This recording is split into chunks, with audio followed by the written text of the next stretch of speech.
2, 1. Hello, my friends. This is Nick, also known as Socialist MMA. We are live once again. Tuesday is my day. I am hosting Black Liberation Politics. I told you guys I'm a citizen journalist, and what I want to do with this platform is pretty much share with all the people I find the most interesting. And I'm been looking forward to this particular episode because the two people I have on right now, people I've been following for a long time, people that need to be heard. I introduce my good friend Black Bernie Babe first. How you doing? Hi, I'm well. How are you? Hey, I'm doing really good. I'm gonna get this tweeted out, but you guys seen him before around here. My friend Savion. Glad to have him back on the panel. What's up, man? Glad to be here. All right, cool. So, I mean, I've been following your guys' content for a while, and I'm a black leftist, and I try to focus on what's best for my community. And I still got a lot to learn. I'm very open about that, and I think the value and what is missing out of independent media is people who are willing to share the voices and experience, especially of black leftists. So I'm a black man in the Midwest, but I still want to hear from a black female leftist who live on the coast, right? Savion, he live in Texas, black man. So I would love to hear y'all experience. We can start there. This person I had a chance to talk to Black Bernie Babe on camera, and I just want to introduce her to Fairhampton Leftist because I love what she put out there. And I mean, you don't mix words with your politics, and you tell it how it is. So I just want to get this, give you a chance to introduce yourself to our audience, and how you exactly got to where you are right now in politics. Hello, everyone, and thank you for having me, Nick. My name is Monica. I'm from California, Oakland, California. I started off as a liberal, which is ironic because I talk shit about liberals all day. But I started off as a liberal. I worked for the Obama campaign when I was in law school. I actually was going to work on the Hillary campaign, but one of my sisters, my sorority sisters, pulled me aside. She was like, "You need to check out Bernie." And ever since then, I have not looked back. I've been a leftist ever since. So that's a little bit about me. As evidenced by your name, right? And that's how a lot. And I give Bernie credit for that because he started his movement and shifted a lot of people to the left. Yeah. And I can say that because a lot of people know I do not hold back when it comes to criticizing politicians. And I have not been shy about criticizing Bernie, but I'm still allowed to be honest and say, all right, yeah, he did a good job of moving a lot of people to the left. Right, and a lot of us have that same origin story, right? Where we thought the Democratic Party was the party of black people and the party that will actually care about us, and it's very interesting that like when I talk to black leftists around our age, the story is so similar. The story, like we see Barack Obama and we get motivated and that gets into politics. And then we become radicalized by the system through various means. That's why we have these conversations so we can discuss how we became radicalized ourselves. Because I know Savion, he had a very unique path himself. We've been friends for a while. He was on American Idol at one point, wasn't you? I don't want to get it wrong, but you had a very unique path to your radicalization. I'll let you say it yourself though. Welcome to Fairhampton Leftist, Savion. Yeah, man, I'm glad to be back. I did have a very interesting path.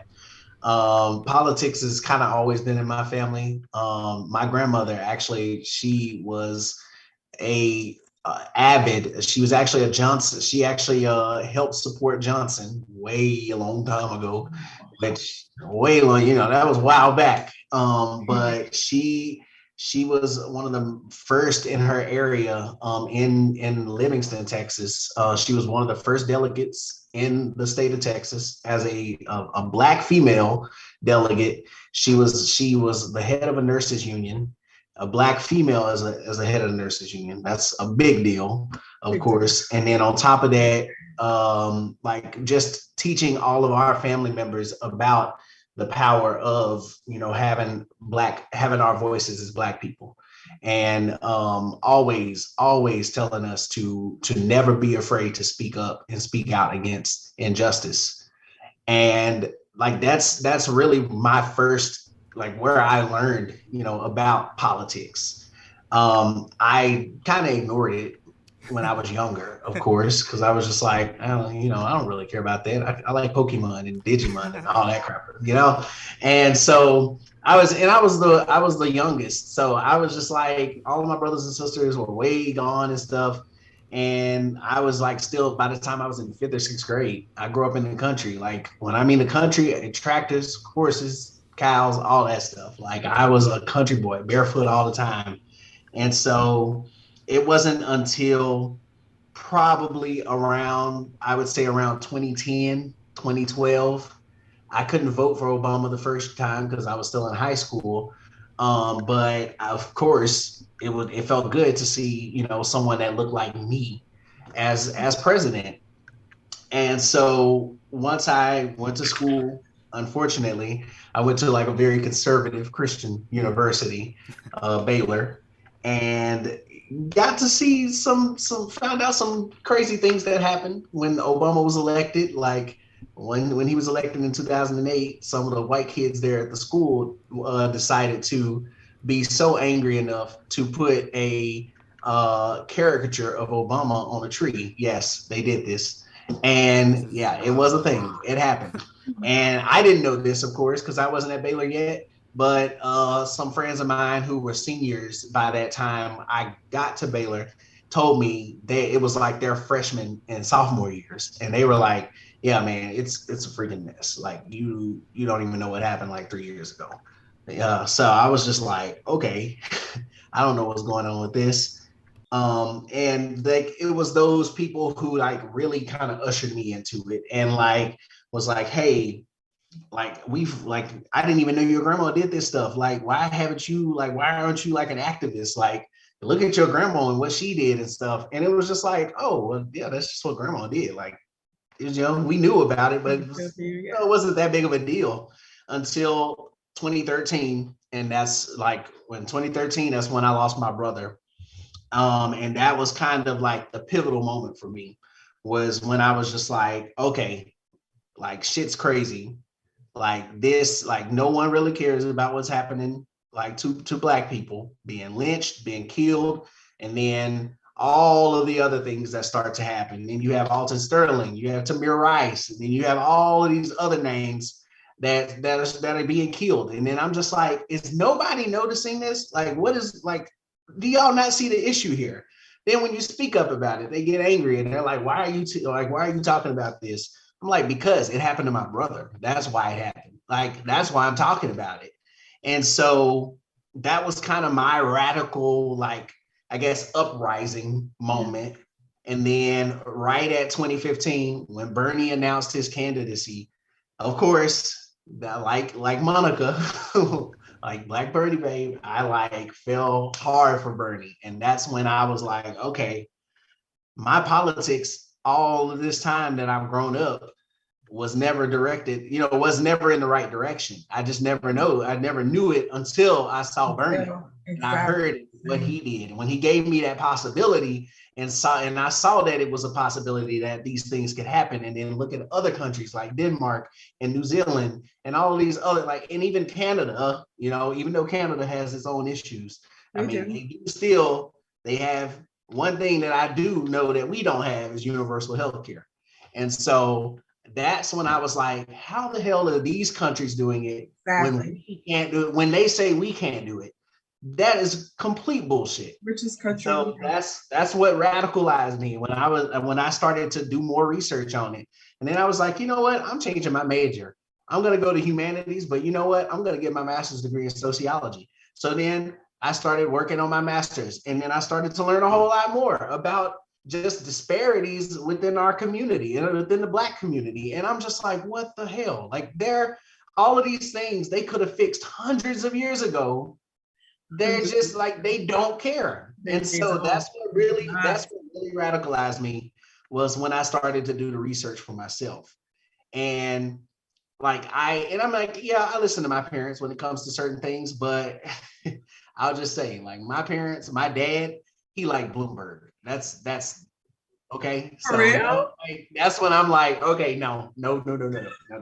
So yeah, I was like, you know what? I need to do research on my own. So that was what really, really radicalized me, was Bernie. And I disagree with him a lot I would say over the last 6 months. But I can say without a doubt that if it wasn't for him, I wouldn't be who I am today. Yeah, and that's a similar story. Once again, he did a good job at shifting a lot of people to the left. And the message I want to send people is that we need to have a post Bernie Sanders left. Because once again, he introduced us to left ideas, but then as I did my research, when I actually started learning more about society and like just through our life experience and like the violence that you've been through in your family, which I'm very like saddened to hear about what happened to your brother, but it's through the life experiences that radicalize us as well. And you mentioned before, like people love to hear us like cheer for their politician of choice, but whenever we raise the issue, these black issues, the state violence waged against our communities, that's when we start getting pushback. And that's why I try to give my voice to people like you, so you can share your stories. Because I know people who had gone through hardship because of the policies of Joe Biden. Like every black American knows someone who's been impacted by either the bankruptcy bill, the crime bill, and it's through listening to black leftists you can actually hear their stories. And you can actually see the violence committed against us instead of just talking about it just theory. Because it's easy for someone to just say, yeah, Biden is bad because he played a role in pushing the bankruptcy bill. He played a role in pushing the crime bill. Yeah, he voted for the Iraq War. But you see, there's like a detachment from people who are privileged and who are not victims of that. So then it's easy for them to justify the lesser two evils. But it's like, no, like I know people who are struggling. I mean, we currently housing 2 people that prevent them from being homeless. I mean, we live the struggle instead of this just being theory. And that is a disconnect between what I see, even for more privileged progressives who are weak on the Democrat Party, who get mad at leftists for challenging liberals, even though liberals are complicit with this white supremacist system. They're complicit with funding and getting behind Wall Street. I mean, this is Biden's entire career. This is what Barack Obama has done. This is what caused him to tank black wealth. So once again, I say the Democrat Party is complicit with the racial income divide, but if you don't live it, like us, it doesn't ring. Doesn't ring, right? You have no. I guess. Well, you could just say you haven't been in our shoes. I grew up in a I would say in a very normal middle class family in the. I mean, I consider Texas a part of the Deep South, especially East Texas because it's so close to Louisiana. And I'm just like I grew up in the country in the Deep South in the boonies, and I was fairly middle class. I mean, just looking at what my dad did and what my parents did in order to survive, I'm like, well, yeah, I mean, it makes sense. Both my parents were teachers, they were educators. But on top of that, every weekend, me, my brothers, and my sisters, like we were out mowing yards. And I never understood that. I was like, what are we mowing yards? Like, what do we do? Like, why can't I like have a normal weekend?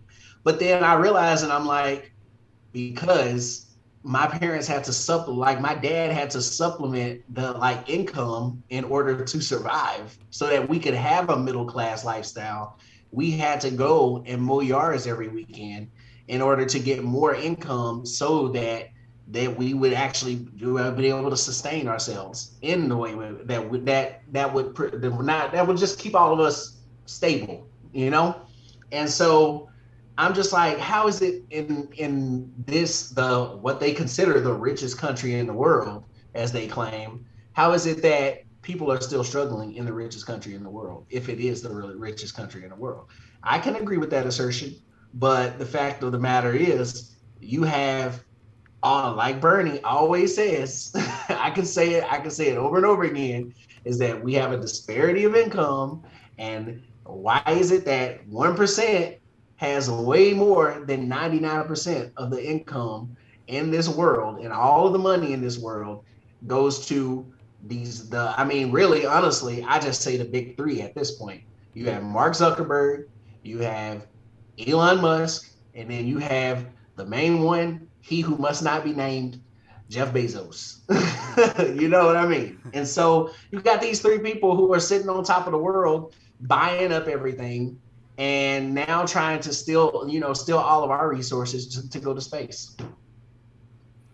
Yeah, and the people who have generational wealth, they don't understand that struggle, because having that generational wealth is such a giant advantage. Because you were just sharing how, I mean, you guys were forced to work in order to keep your family afloat, that kind of stuff, right? And there are a lot of discussion about the myth of the absent black father, and this is something that I can share our personal experience. Because you guys want to know why my dad wasn't there as much as he wanted to be, and why my friends was, because they were working 2 jobs. They had to work the night shift, and then when they get home, they're tired. And then if you had, once again, I advocate for a 4-day work week, and that's one of the most family values policy program you can implement. Conservatives always say they for family values, but what more family value than paying someone a living wage and giving them time to see his kids? That's what the economy we advocate for. So the myth of the absent black father goes, we have a system, the new Jim Crow, that targets black men and lock them up over crimes that white people are doing as well. They're doing drugs, but they literally target African American communities through the concept of broken windows policing, where they purposely aim towards disenfranchised communities, because the myth goes, if you harass these disenfranchised communities with regressive fines and fees like taxes over small stuff, tickets, that reduces crime overall. I mean, this idea doesn't make sense at face value. It never been proven to be correct. There's no example of this ever working throughout the course of many different countries and many different societies. Do you know what has been proven to work throughout the course of many different societies, many different countries? Provide people health care, provide them education, Absolutely. provide them housing. And I mean, it's just it's just like the old saying: "You're damned if you do, you're damned if you don't." Because either way, in this country, I mean, look, I always think about this, and I think about this way too much than I need to, but I can't turn off my sociological mind. This is just what goes on. I'm always thinking analytically about these things. I'm like, okay, we'll be nice. Let's just be nice and say, all right, we'll forgive you for slavery. We'll forgive you for that. Okay. We will give that to you. We'll let you claim that Abraham Lincoln was the one that did it, blah, blah, blah. We'll give you that. Okay, but why after slavery did you create black codes? Why after slavery did you create redlining? Why after slavery did you allow for white people to get loans to be able to buy homes and create generational wealth, but you wouldn't let black people do it? Why is it that when you beat the shit out of us and stopped us from voting and tried to do everything that you could to keep us from voting, then we were like, you know what? Let's build our own businesses. Let's create our own wealth. Let's build businesses, put it into our neighborhoods. What happened after that happened? Oh, so now you want to go and destroy our businesses that we help create to help funnel money into our neighborhoods. Then on top of that, funneling money into our neighborhoods, then you destroy the neighborhoods that we created. So there's so many things that go into it, so many things. And it just blows my mind when people think that slavery is the one thing that we talk about when we talk about racism. That is literally the bare minimum of all the things that white people have done to help or to create wealth for themselves and disparage wealth for black people. It's that simple. It blows my mind. I'm glad he brought that up. Black Bernie Bay will be back here very soon. Her internet was knocked out. She will be joining us right back. But you made such a good point, because especially when we talk about the issue of reparations, and once again, the white liberal and the white conservative responses, oh, you guys want to get paid over something that happened hundreds of years ago? You guys wasn't even slaves. Like, bro, that's not still dealing. It's like that is not the only crime. What was that, Savion? Yes, it's not. Yeah, we're still dealing with. Like, we still have redlining. There's still redlining in almost every. This is a perfect example of redlining right now. Yes, it's probably not. Oh, we don't want black people in this neighborhood. Yes, we still have that. We do. But now it's done through the home buying process. It's done through the refinancing process. It's done through the sale, just the home selling process.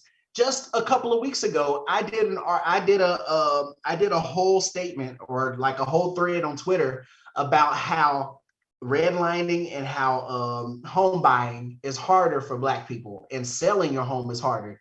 And I did it and I had sources, and I used an article just like 2 weeks ago that came out where a black woman, this is what she did. The first time, she had her home normal, like how she lived in it. And she was trying to sell her home so that she could get a bigger home, because that's how you get generational wealth, by buying a home and then fixing it up, and then moving to a bigger home, and then selling that house, and then like that's how wealth is built. That's how white people, mainly white people, have built their wealth in this country.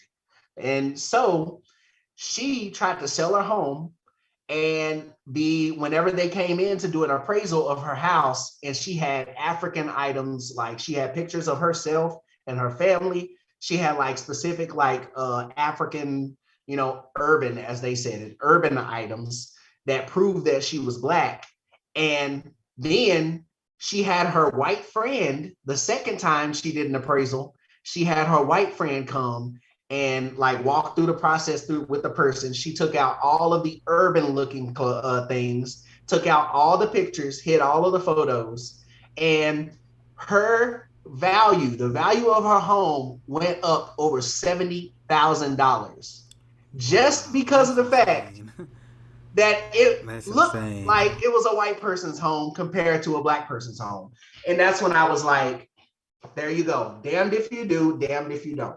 Because regardless, you still just got, it's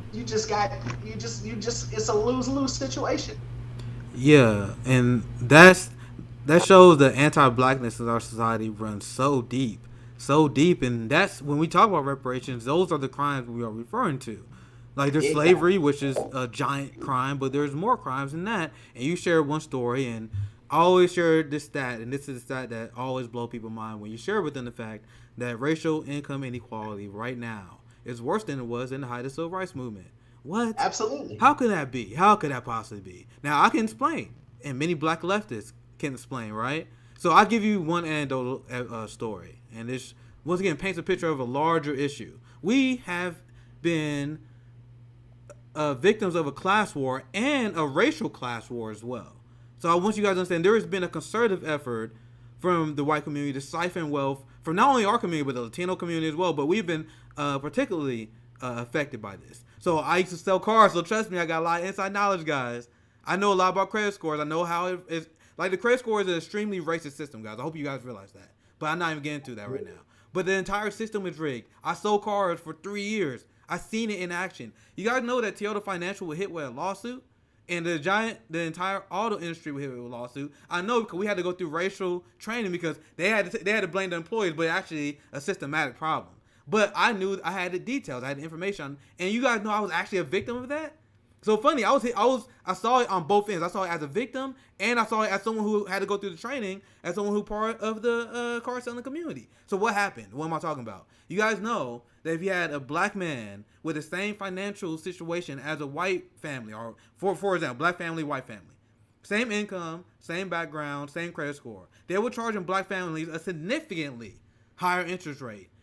I know because I was one of them. My first car loan I got when I was 19 years old. I had no credit, so my mom came in. She's an accountant. She co-signed for me. Luckily, my mom had a decent credit, pretty decent credit, but it still wasn't great overall because I had no credit and she had to co-sign for me. They did an analysis, and this is due to the Consumer Protection Bureau, which Joe Biden fought against. And Joe Biden fought against the reforms that make these possible. So once again, Joe Biden on the wrong side of history, and he waged a class war against me because if it was up to him, I would never got my check. Why did I get my check? Because they analyzed and said I paid a significantly higher interest rate than a white man my age. So they gave me a check for $1,000 in the mail to make up for the over interest. And by the way, because I was on the inside, that check is definitely too low. They negotiated that down during the lawsuit. So imagine me, once again, I can tell you how this affects my real life. When I was early in college, I was broke and I was struggling. Like literally, that extra $1,000 could have made a giant difference in my life. That's $1,000 extra that I had to pay that a white man, my same age, same situation, out of high school, no credit, need a co-signer. That's $1,000 more, at least. Once again, that number is low. I pay more than white. And you want to talk about, the slavery was a long time ago? These are crimes we are dealing with right now. Give me my reparation check. Right now. Because another good example. I actually, so speaking of my grandmother, she actually passed away about 2 months ago. And like she was a matriarch of our family. And so one of my cousins right now is in prison. And he wasn't able to be able to get to say his goodbyes to her or anything. So I've been writing him a lot more. Actually just wrote a letter, and I'm about to send it out this afternoon to him. But I was talking and I was thinking about it when I first wrote my first letter to him, and I was like, what? I'm just curious about that. Like, I want to dive deeper into, the prison system. And so, and I can find the thread again. I'll try to retweet it so then you can see it. But basically, I was talking about, and I have it saved in my bookmarks because I have to bring it up, because this is what I mean by when people are like, oh, like blah blah blah, like why is it, why is it that, like, why is it that's like y'all always talking about slavery, and why is it that y'all keep bringing this up? It's like, yes, at that time that was the overt racism, but we're still dealing with the covert racism, the one that you don't see, the one that's behind your back stabbing you over and over again, but you can't see the blood seeping from out of your shirt. That's the type of racism that we get with Joe Biden. We got the overt with Trump. We're getting the covert again, just like we did with Obama. And so one of the things that I was talking about with my cousin. I was about to write him a letter, and I decided to do some research. And basically, I started to uncover one of the worst and most disgusting ways of how they disproportionately disenfranchise us as Black people. And that's called, specific to what is called, as I call it. I guess I don't want to self-call it that, but I consider it something absolutely ridiculous. But basically, what they do is they imprison us. You already know that. You already know we're disproportionately imprisoned. I mean, it's when it comes to Black males, just alone, Black males are 2 times more likely to be arrested than Native Americans, who are 2 times more likely to be arrested than Latinos, who are 2 times more likely to be arrested than white people. So that means that Black people are more than 8 times more likely to be put in prison than white people alone, just white people. And it just blew my mind too. And that's by design. Yeah, oh, of course it's by design.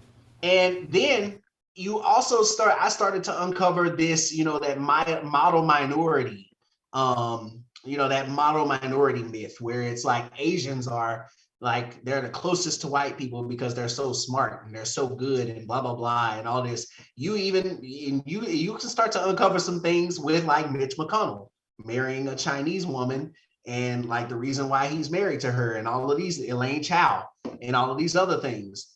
And Asians, I didn't know this, that Black people are 12 times more likely to be arrested than Asians, and put in prison than Asians. I didn't even know that. So that started to uncover that specific thing.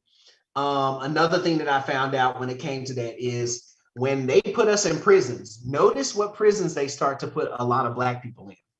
When they put us in prisons, they don't put a lot of Black people in the prisons in the city.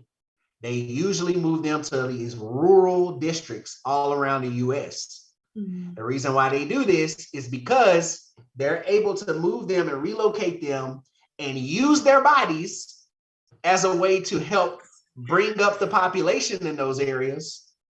But can they vote? No, they cannot vote. But because somehow they have a significantly larger amount of people in those prisons, because of those prisons, and they count every one of them, they are able to help redistrict those areas to make themselves seem a lot bigger than they actually are.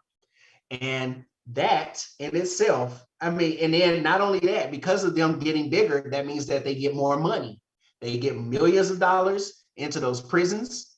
That's right, and that's why they pay to have more beds. They get more beds. They get more people. They're able to bring more people into those areas. They get bigger districts. And then who do they pay that money to? The politicians, to keep doing the same thing over and over again, to make sure to lobby and push them to say, no, don't you do any type of prison reform. Because if you do that, then we're going to lose our districts. We're going to lose our size of our districts. And this is called prison gerrymandering. It is a thing. Prison gerrymandering. And this is what they do to us. They put us in prisons, move us to rural areas to be used to as basically on the chopping blocks to be used to help gain more representatives in the houses of the states, so that they can get more Republicans in those areas to make harsher laws against people of color, to keep them in prisons, and then also bring more money to the prison system, so those prison systems can lobby those representatives. And then it's just a cycle over and over again. This is what they do. Yep, that's exactly why. That is what they're doing right now. Yep. But we don't need reparations. Yeah, that's exactly why I'm passionate about my work I do with 10 Demands. And Josh Davis, that's a great comment, abolish prisons. We got shit over to the window to the left. And I discuss all the time how much defund the police have increased in popularity over this last year, because the facts are on our side. We are in the right on this issue. And I want to give Black Bernie Baby in here to share your thoughts on what we were discussing here. But when I come at this from the perspective of a libertarian socialist and anarchist. That's what I don't put too much stock in labels, but I like to talk about it because I'm a nerd, and this is what we do. We discuss what we are about and what the ideas we represent. And I have criticism of Chomsky, but Chomsky, he did define anarchism and libertarian socialism in a way I found very relatable. Where he said he defined anarchism simple as government that justifies itself. So it's actually the conservative who big government nanny state supporters, because I support the road to abolition and defund the police, because these giant police budgets don't justify themselves at all. Now, how does that relate to my standing as a socialist? What does justify itself? Increased wages.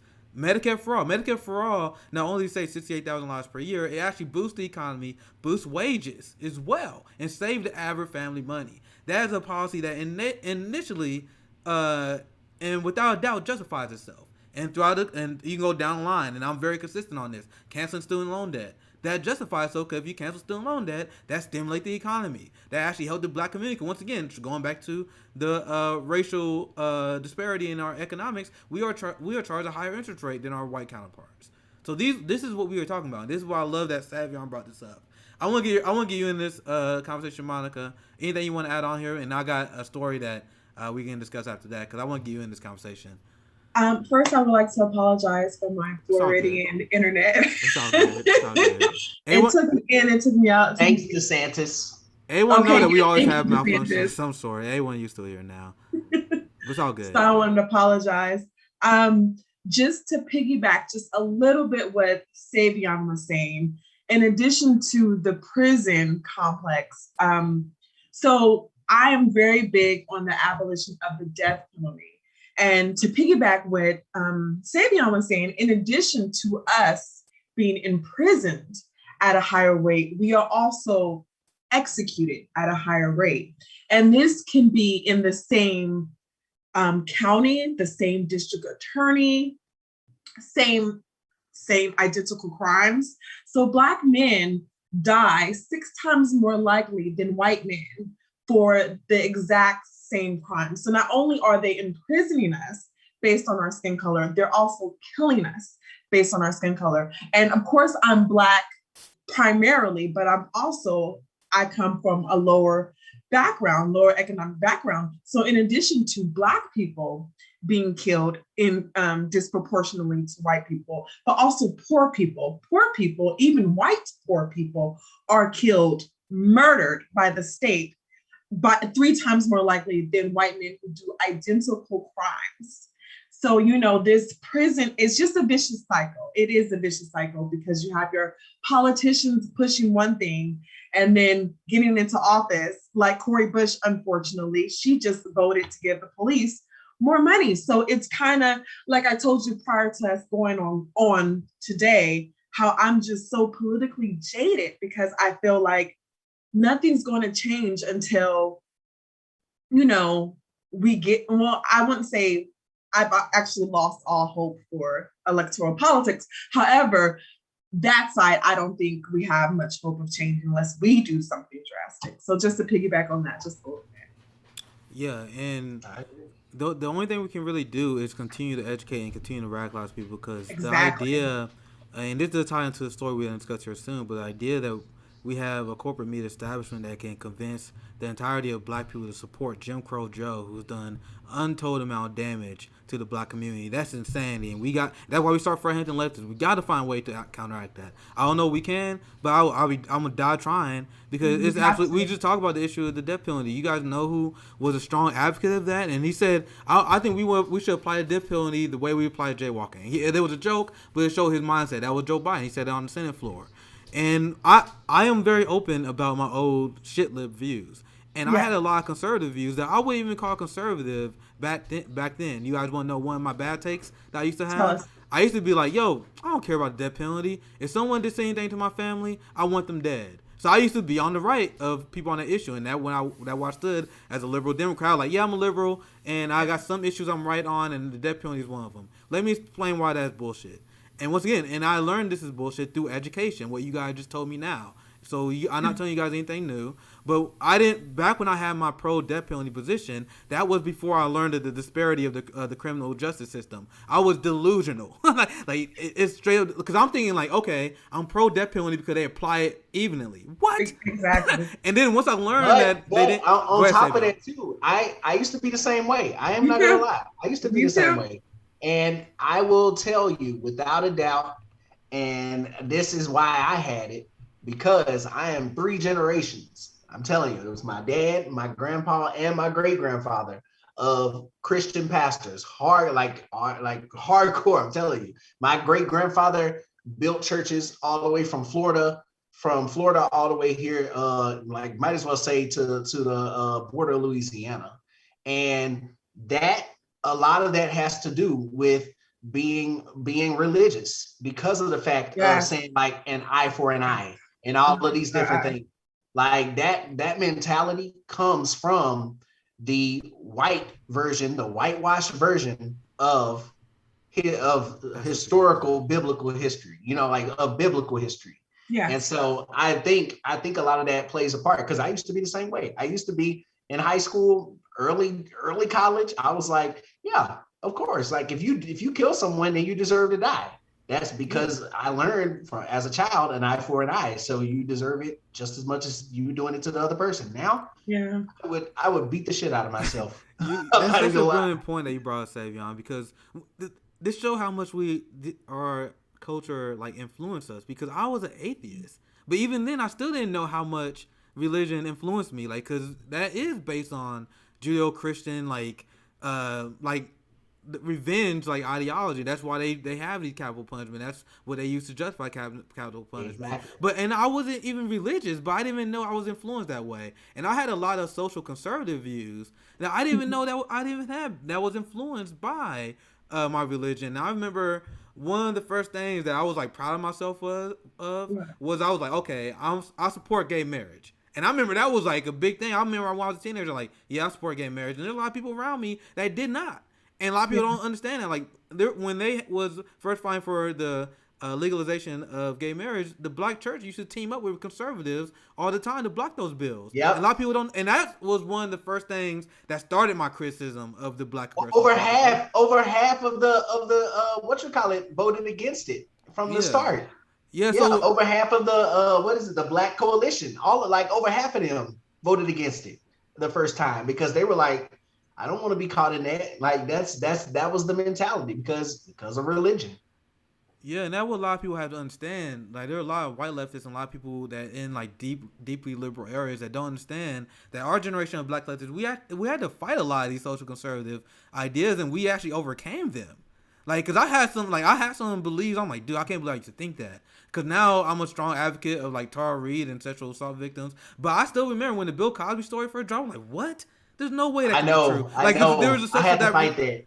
And I was like, and then I learned, and that I learned through hearing stories from the Me Too. I was like, okay, so that old position I had was crazy. Like, cause I remember that was my first gut reaction. And remember, I used to consider myself left. I used to think that was like really liberal. But these are the things that you like we've been conditioned to believe. And now that's why I believe Christy Blasey Ford. I believe Tara Reid, and because this was a process. I learned these things. I listened to these stories, and that what a lot of people need to understand when especially I'm in the Midwest, Savion, Texas. If you came in a lot of these red areas, like black people are very conservative too. Like they're very socially conservative in these areas. Oh yeah, and we fought those influences. Exactly, and I think a lot of white leftists don't understand that black people are actually very conservative when it comes to a lot of things, especially like even abortion. Abortion is a huge thing within the black community. A lot of black people will just look at you, look down on you because of that. And I mean, like, yes, even, and honestly, I think that's really honestly how Obama was in his first, definitely his first 4 years. He would like try to avoid saying anything close or near abortion, just because Obama he was like really social concern. He was really Obama is Black Reagan. Yeah. Okay, that's all he really is. He's Black Reagan. Like he called Black Lives Matter protesters thugs, and I remember I saw a speech. I completely forgot about where he was like. He was blaming the state of Black Americans on Black youth. He was like, "You guys gotta stop listening to rap music, pull your pants up." And I saw that recently. I'm like, "Bro, I didn't remember that. Like, bro, that's crazy." No, and he was really that concerned.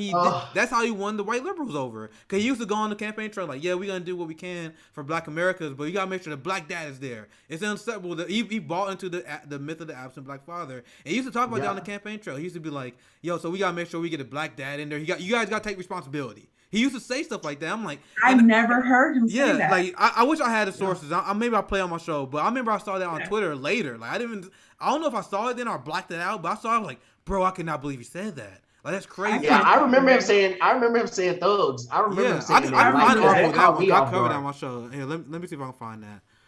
And I remember him calling Kaepernick. What do you say about Kaepernick? Think about the people you're hurting. Yeah, think about the people you're hurting. You're hurting. Like what? He literally, all he did was kneel. That's all he did. So, dude, come on. Like, but then that makes you go back to like even RBG. That's like when Ruth Bader Ginsburg said the same thing. It was like, well, I just don't understand why he's doing that. And it's like, well, yeah, because you're a old white woman. That's why you don't understand it. It makes sense. And then you have Obama going over here. I mean, don't get me started on Obama just within this last year. Like, he really showed his ass this year. He just really cannot retire, can he? No, he really did. Yeah, so look, there it is. I'll put it on my screen now. You guys can see it now. But this is what I was referring to. And I'm going to find that speech because I remember I saw it on Twitter and I was like, I couldn't believe it. He gave a lot of socially conservative speeches, guys. And this is, and remember, Black Lives Matter started under Barack Obama for a reason. It did. And this is story, once again, this story evaporated from the liberal mind. They do not remember. No, I'll tell you another thing that evaporated, because it even evaporated from mine is Obama on immigration. Because I used to deny the hell out of that. Like whenever people were like, "You don't even realize he deported this many people," I'm like, "No, you're lying. You're lying. You're lying." You know, like I would tell that to myself. Like, no. And then the video came out where he was having a speech, and a lot of the Latino people in the crowd started chanting, like "Deport no more," and I was just like, "Whoa, okay, what's happening right now?" And then I started to I'm like, okay, I need to start looking. I need to start educating myself on immigration a lot more. And I'm like, because I'm in freaking Texas, okay? Like this is one of the main places that it happens. And then I started to research it, and I'm like, what the hell? This dude is deporting more people than freaking Bush. Okay, what is happening? Another video that radicalized me that I saw later was when these are things that the media protected Obama. I didn't see these things like that's, and I still turned against Obama without seeing these things. It made me hurt the media. It made me hate Obama more because there was actually a protest that was done at one of Obama's speeches. I'm gonna see if I can find this one day too. I don't have it saved, guys, but it's a video where immigration protesters, he crashed Obama's speech, and they were chanting about his deportations, and then Obama being a master charisma. And he good at controlling the room. He actually turned the room against him. He like, man, these guys, you guys are being unreasonable. He like, all right, I can't have a conversation with you guys. You don't listen. And then he got the crowd to turn against the immigration activists. And it was actually insane. But that's the same. I gotta find that video. But look who pulled the same thing. Pelosi did the same thing. Yeah. When they because I remember I posted that video because I was like I never we gotta knew, watch that. Like, I love that video. That's one of my favorite ones. I know exactly what I never knew seeing Pelosi like flustered, just like I have like watching somewhere. But yeah, I remember that one. I'm gonna see if I can find it. You got anything you want to add? You got anything you want to add, Monica? Let's see, I think I have it saved in my bookmarks. Let me go to it real quick. Let me see if send it to me. I won't play that video because that's. Sorry, Monica. Go ahead. No, I was just saying I didn't turn against Obama until like you guys were on it.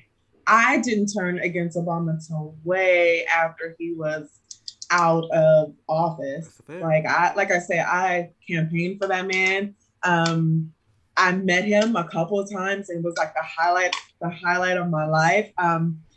Until I would say during the Bernie years is when I started to get like, maybe Obama isn't. And then someone told me Obama deported more people than Trump. Yeah. And I was like, that's a lie. That's a lie. And it was the truth.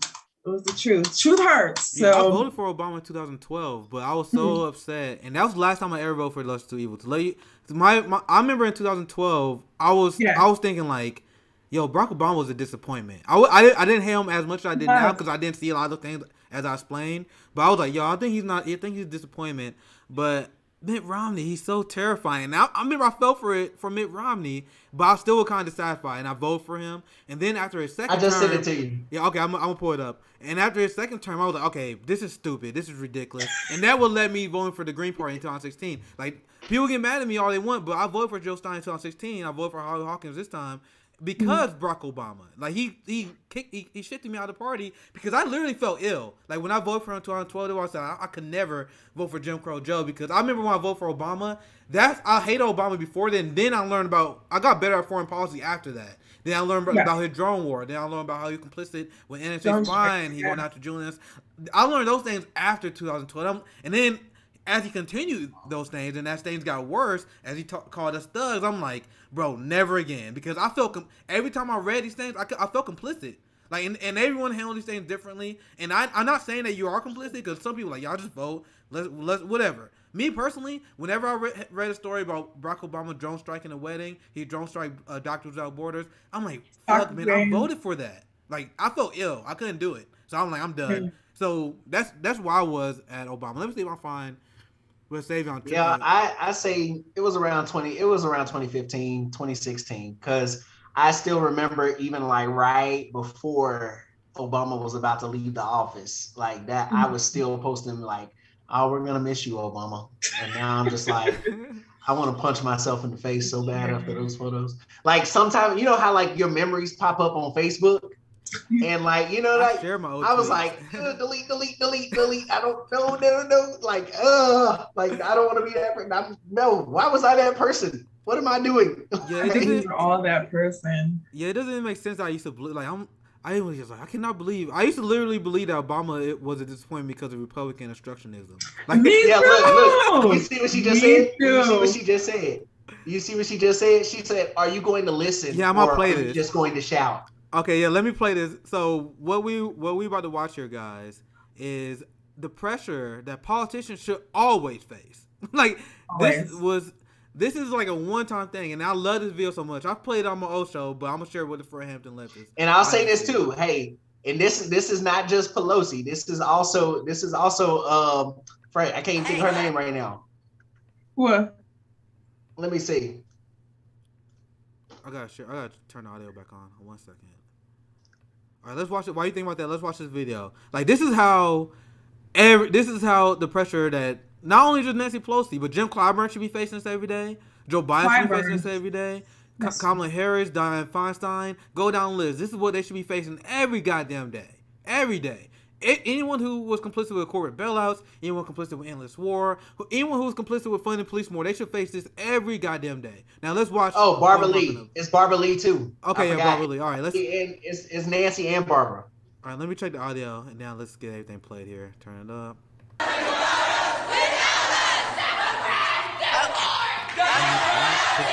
I love this video.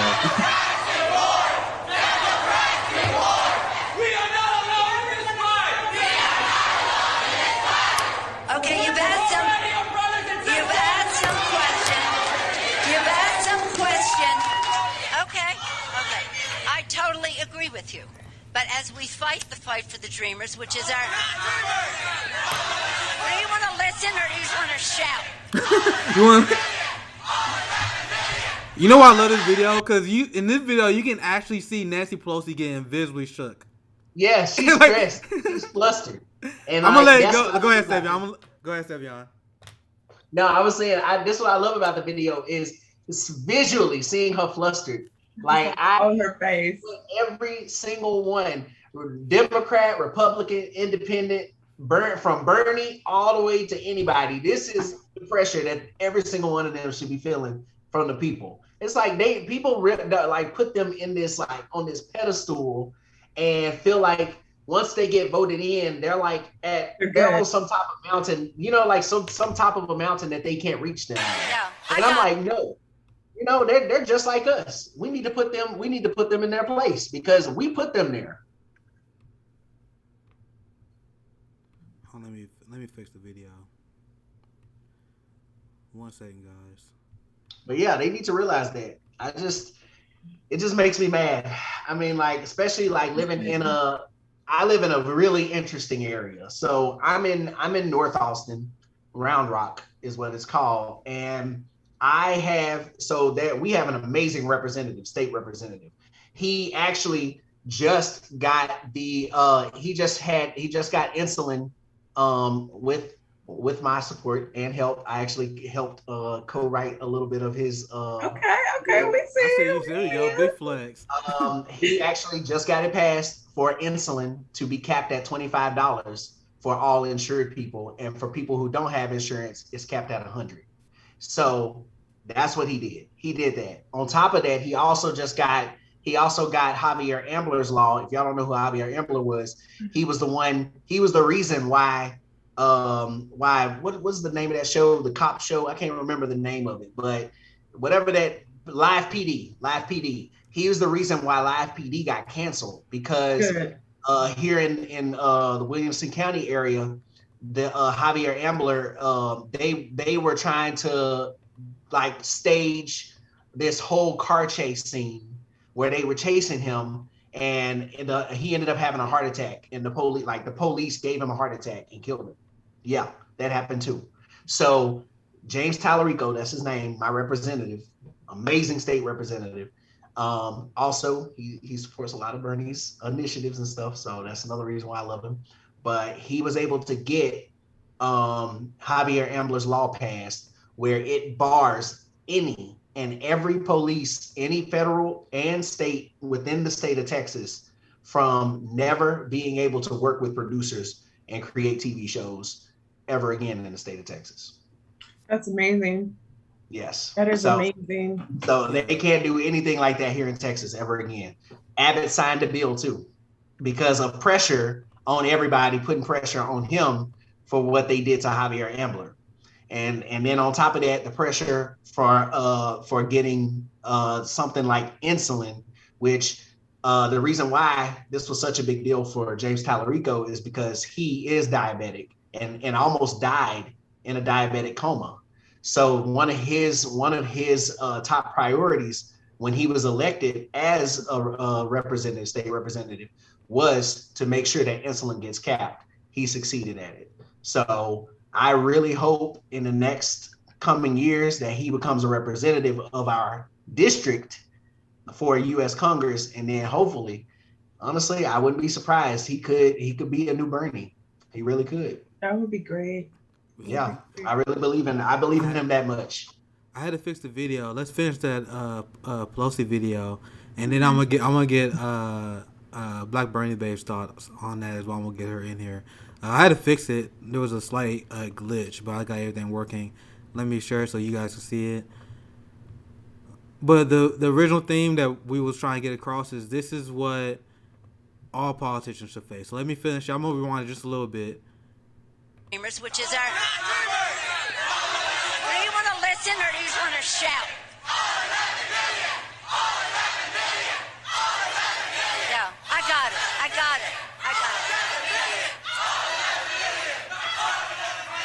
As we fight the fight. You don't... it's clear. She's It's shaking. clear you don't want any answers.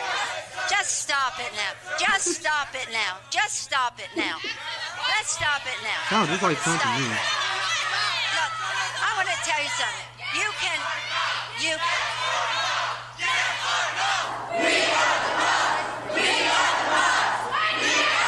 Why do we do this?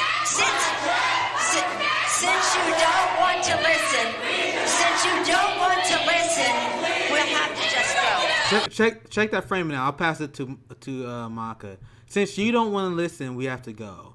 Why isn't the onus on you to listen to them? You are the public servant, not the other way around. You see how she reframed it? They are bringing up the really real issue of immigration, but she said, "You gotta listen to me. You gotta listen to me." What's your reaction to that, Black Bernie babe? Oh, well, Nancy Pelosi is the woman from my district, the complete opposite of Savion in San Francisco. She's been failing us for years. But unfortunately, she has no accountability. Just like that elitist white woman liberal essence that she had, like, you need to listen to me, as if she is the one whose relatives are suffering at the border, as if she is the one being done wrong when she's worth what, 180 million, but she is the victim. That white woman victimhood of liberal white women, that's just what it exudes to me, and it's typical. But in San Francisco's defense, that's what San Francisco is, because we're so gentrified. So I don't see her ever facing any consequences for her bigotry. I don't see her ever being removed from office until she's ready to be removed, because unfortunately that's who she represents, and that's who the voters are in San Francisco. But yeah, that is it's disgusting. It's very democratic, because that's just the essence of their party, especially when it comes to liberal white women. But Black Bernie babe, didn't you see her kneel with the kente cloth though? Oh my God! Come on, they were trying. You were being unreasonable. She loves black people. She did it. Come on, she did it with Jim Clyburn. Come on. She's trying. Gosh. She's still with George Floyd family. And she said she sacrificed. She tried. She did it with the pedestal of black men. Right there, Jim Clyburn. Come on. Jim Clyburn. Yeah, I saw that. That was very disheartening. And it was disheartening for me because I had just got back from Ghana. And I went to Ghana. I was in, I think, Kumasi. Is it Kumasi? It wasn't Accra. I forget, because I went all over Ghana. Anyway, I went to this kente cloth museum. And I came back and I saw Nancy with her kente cloth kneeling and just going. So the kente cloth is actually sacred. It comes from the Asante tribe, and it's for ceremonies, not for fucking pandering. You know what I'm saying? So I guess that's why I took it to heart, because I had just got back from Ghana. I had just got back from Kumasi. That's where I was at. I had just got back from being in a slave dungeon, to see her wearing these sacred robes to garner the support of Black women, Black people in general, only to further our suffering, only to just she did this before, but she still has the same mentality, only to shut down the dreamers, only to shut down the immigrants, and it's just plain on disrespectful to the Ghana people, to the Asante tribe. It was just plain on disrespectful, and it meant nothing. You know what I'm saying? It meant nothing. The George Floyd bill didn't get passed, but even if it did get passed, it wouldn't have helped George Floyd. You know what I'm saying? So all this symbolism and no meat behind the symbolism. And then the George Floyd bill did what? Gave police $750 million more so they can look over themselves, like they already aren't looking over themselves, like they already don't, have that oversight in place, looking over themselves, like that's been working. It hasn't been working since the inception. So why are we giving them more money to do the same And thing that don't they're, forget, you know, don't forget that the cameras can still cut off. the cameras are still cut off. So one thing I want to share is my ex-boyfriend is a police officer. This is before I became Black Bernie babe. This is when I was Black Liberal babe. Anyway, police, and I used to work for the DA's office, and I don't think people really truly know how crooked police are. You know, like you truly don't know until you're in it. You know, when you're in the mist, when you're kicking it with the thin blue line and you see how crooked they truly are, it's just disgusting. It's just absolutely disgusting. And you guys, and people are worried about the gangs. The police are the biggest gang in the United States. And that's the gang that we need to focus on. But Facts. yeah. But back to what you were saying, I think the kente cloth, especially knowing what it stood for, was just used to pander Black people. And quite frankly, unfortunately, it worked. It worked. Yeah, it drives me crazy, man. They can just do absolute nonsense. And I hope you guys understand that the Black Congressional Caucus gives them cover to do that. The role of I tweeted this before. The role of the Black Congressional Caucus to apologize and grant legitimacy to white liberal racists. So whenever they have, I mean, Obama did it for 8 years. Okay, we're so Kamala do it now. Kamala's doing it now. You know. Yeah, I'm glad you brought Kamala. We about an hour in, but I still want to go over this video. Cause we can talk all day. This is why this is so fun. But I definitely want to discuss this. Because one thing I always want to break the consciousness of, I want people to acknowledge that the United States is the most propagandized country in the world, period. Definitely. Do other countries got propaganda? Yes. Or is it anywhere near as sophisticated, as advanced, and well ingrained as American propaganda? Not even close. Like, look at this segment that we about to run, because MSNBC. And we talk about the Black Congressional Caucus. If we talk about Kamala Harris, this ties into what they are really about, because they now know that they can hide behind white supremacy and the policies that advance white supremacy by using the bastardization of identity politics. Now, this is as leftists, and that Black leftists, we always gotta preach to our fellow comrades. There is legitimate. And historically, academics has argued for a long time the validity of identity politics. It's how issues connect to our community, how everyday policy connect to us, and how it connects to everyone else's community. So when I say Medicare for All is the most pro-Black policy platform you can advocate for, that's me actually committing identity politics, but that's me committing and tying the policy to how that connects to my community and how that connects to everyone else's community as well. Because Medicare for All is the most pro-Black policy. I think it's a policy that will help poor working whites, poor Latinos as well. This is what the value of what identity politics is supposed to stand for. But what liberals has done, they did this decades and decades ago, because it's a really good strategy for them. They shifted this really real concept of identity politics, like tying in foreign policy, endless wars, tying in the prison industrial complex and how that connects to our community. They took this really real thing that we should be talking about, and they were like, okay, identity politics is just someone look like you in power. You see how they changed it? I mean, but look at this. You see how they changed it? Make America great again was identity politics. Yes. Let's be honest. Everything, that's the point that intellectuals, and this is what's something that even W.B. Du Bois talk about as well. Like identity politics, politics is identity politics. You can't talk about Black issues without. It is a part of your life. It is your life. That's what people don't realize. I mean, the whole standardization of slavery was identity politics, because who were the slaves? Black people. Okay. Yes. You have to think about this. Like everything that we do, I mean, and you have to think about it as a Black person. Literally everything we do is scrutinized, yes, but everything we do is a part of our identity. We think of everything within our identity. Okay, right now, the big thing that was going on for like the past month was when Monique came out and said that Black women don't need to embarrass themselves by wearing bonnets outside.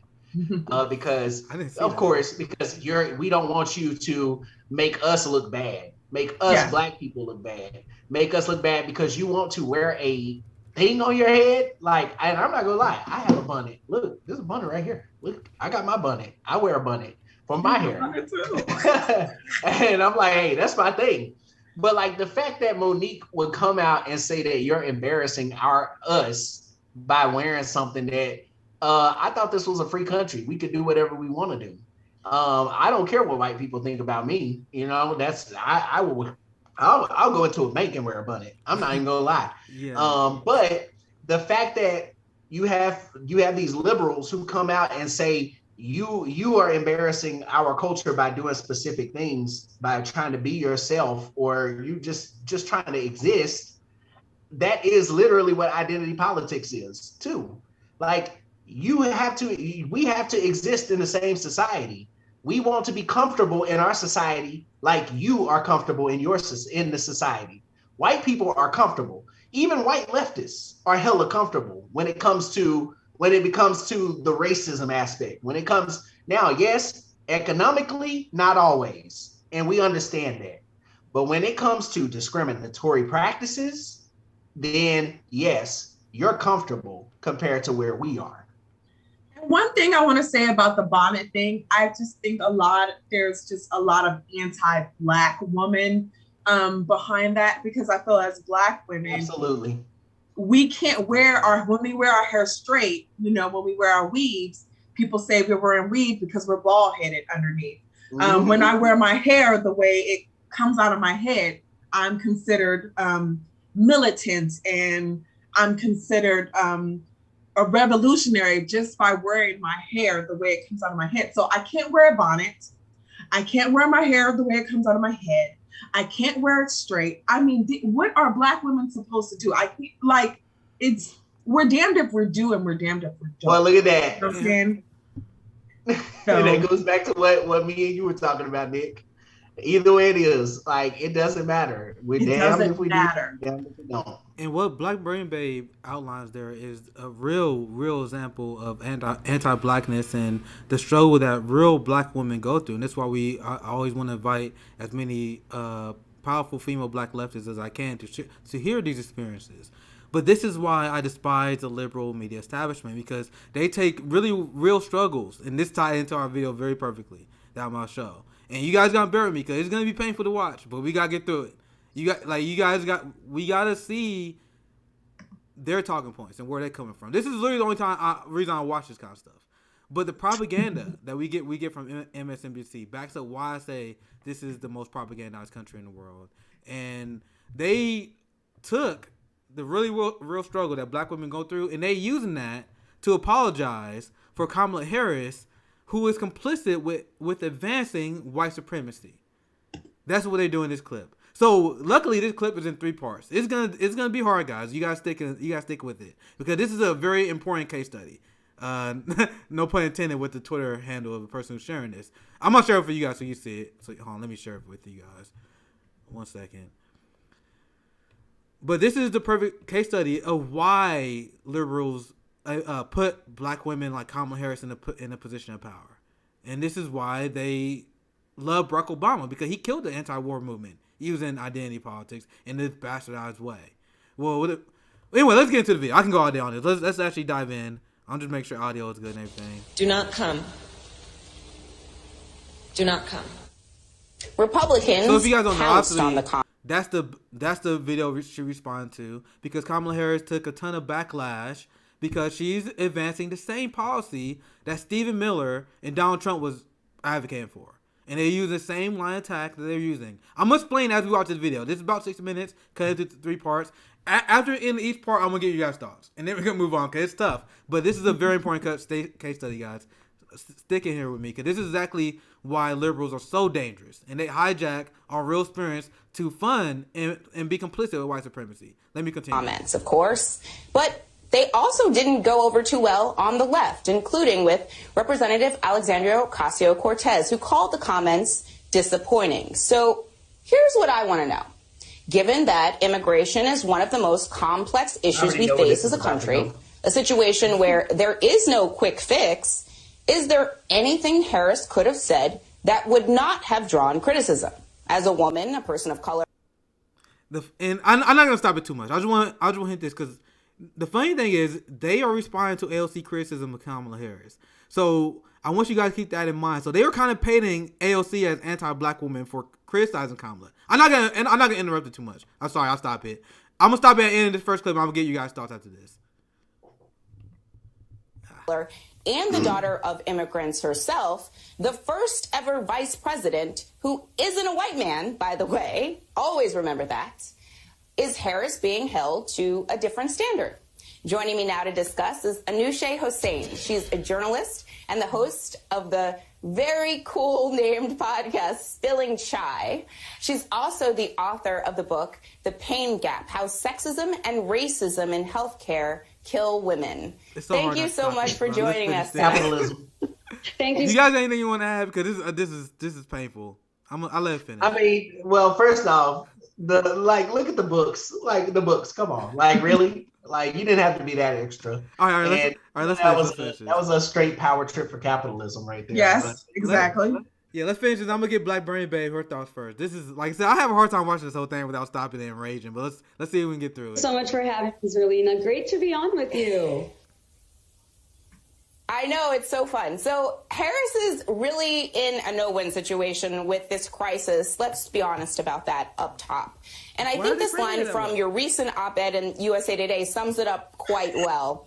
You wrote, as a woman of color, Harris would be getting much more intense and negative blowback if she had flung open her arms with a huge Come to America sign and came off as soft on immigration on her first official trip to Guatemala and Mexico.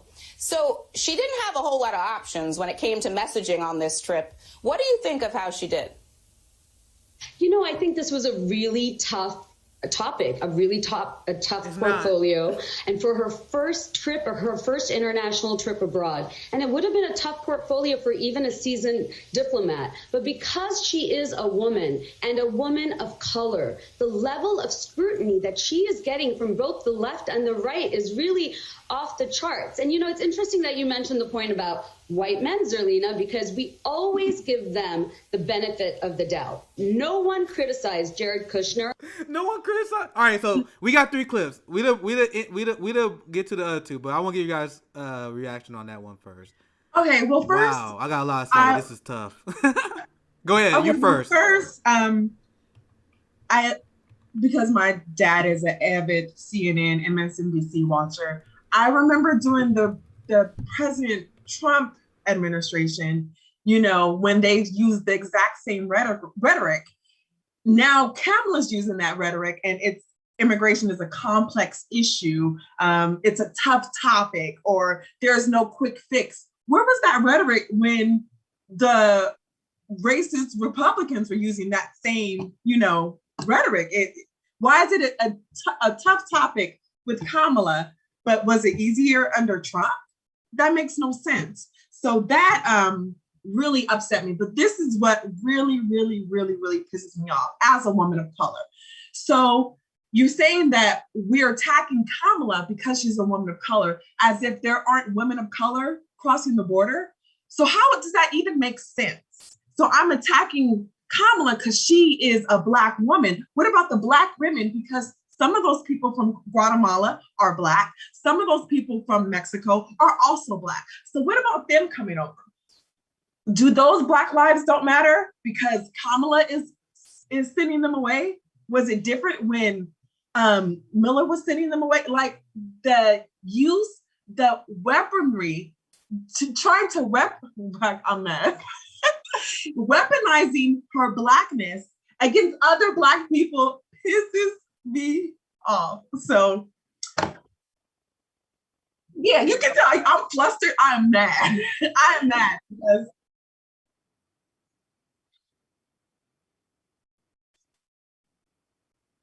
can I say one more thing that I think is important? And I got this from Andre, and he said, and I think this really, really applies here when he says, we want Black people to have a seat at the table. You know, I do want a Black vice president. I do want a Black president, but not at the expense of poor Black people, not at the expense of poor Black immigrants. You know what I'm saying? So, and I think that's the situation here. You know, like, you don't want us to criticize Kamala But if we criticize her, if we don't criticize her, poor Black women are hurting. Immigrants are hurting. You know what I'm saying? So I think the identity politics can go both ways. So I mean, just put it this way. That's all I'm gonna say on this is, if this had been Gretchen Whitmer or Amy Klobuchar, it would have been the same way. They would have just said, "Oh, is it because she's a woman? Is it because she's a woman that they're being so tough on her?" That's literally all. They would have done the same exact thing. They actively vote, or they actively show actions that are against the words that they speak when they're politicking. Because when they were politicking, what did Kamala say? Kamala was over there. She posted, she tweeted so many times talking about, hey, ho, ho, you're here to stay, whatever, like all that crap. No, you just proved that you are the snake that we thought you were. That's all I'll say. And not only is she the snake that we thought she is, but she doesn't, I don't know if she doesn't realize it, but she's being used by the Biden administration. You know what I'm saying? Because Biden already said, I'm running in 2024. You know what I'm saying? So he's having her do the dirty work while he gets unscathed, you know? Yeah, he's telling her what they always tell Black folks. Wait your turn, just wait. Wait your turn. And when it comes to her turn, what are we going to remember? We're going to remember this shit. You know what I'm saying? We're going to remember when she laughed at the people at the border. You know what I'm saying? So yeah, it'll catch up with her. I saw a tweet where she was at the Gay Pride Festival in DC, and somebody like, you know, like somebody showed that, and then somebody commented and like, you know, retweeted it in a comment and said, why is she always laughing? Like, why does it always look like she's laughing at something? And like, I'm like, well, why do you think? Because she actively scammed all of y'all into voting for her. So she's laughing at y'all for voting for them. That's why. She has a lot to laugh about right now. Especially in San Francisco, our prisoners, our trans prisoners were seeking healthcare, you know? Gender affirming healthcare is healthcare. And she was not having it. So how dare you go to the LGBTQ Pride Parade knowing that you wouldn't even give the trans community healthcare? You know what I'm saying? So, I mean, hey, I know Raytheon is down for Pride. Bank of America, you know, these institutions that is responsible for untold amount of human suffering. They got we offer gay pride. No shame. Well, you know these same companies about be tweeting in Juneteenth too. You know they about they take advantage. Let's go clip 2. I know you guys got a lot to say. Sorry, we mad. Let's go clip 2. We still got 2 more clips, and then I give the platform right back to you, Blackbird baby, because I got a lot to say. What I'm gonna finish on, and I'm not gonna die right now, but I'm gonna explain to you. Can you guys see the framing that MSNBC is doing? This is a pro-war framing because people are inherently anti-war, so they gotta frame it as a complicated issue. Guys, it's not a complicated issue, and I'm gonna explain that afterwards. I'm gonna get into the details after we watch the videos, but just keep that in mind. It's not complicated. The issue at the border is not complicated at all. But let me. It wasn't complicated for Reagan. Let me. 1 second. Sorry if I'm looking like back and forth. I'm working right now, so if I'm not looking, it's because I'm at work. You guys can see it. Okay, so now let's go to the second clip. I know you guys in the comments say you guys are gonna stick with us, so I know it's painful, but we're gonna get through. I'm gonna try to watch the entire clip once for not delivering peace to the Middle East. But people really do expect Kamala Harris, our vice president, to solve the border issue overnight.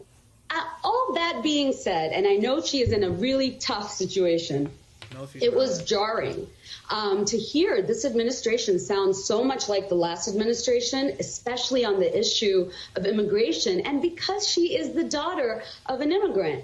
But as I say in my USA Today piece, as the first Black and first Asian and first woman to hold the second most powerful job in the country, she can't keep anybody happy. It's not possible. You know, one of the things I think is really important to always remember is that the intention behind a critique, that matters. And so the intentions behind the critiques from the left, they're really different than the criticism she gets from the right. They're like, go put on the little vest and stand at the border and do cosplay. Somehow that's supposed to effectively solve this complex issue. Speak a little bit, though, more to what you just said about how it was jarring for the daughter of immigrants to say, do not come. I mean, you know, how can she say something different that is more authentic to her own experience? Exactly. Well, you know what?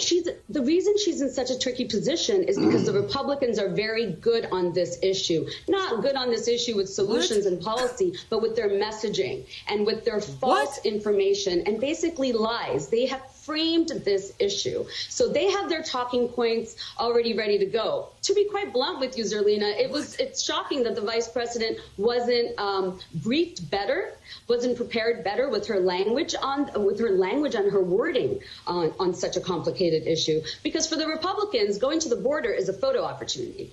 Complicated issue. Kamala Harris is tasked with solving the root issues that drive the border crisis. So, you know, while the Republicans are pouncing on this, the messaging around it is the fact that it's a very complex issue. And so while Republicans are very good with images, the Dems really need to get a little bit better around our messaging, because we kind of sent the vice president.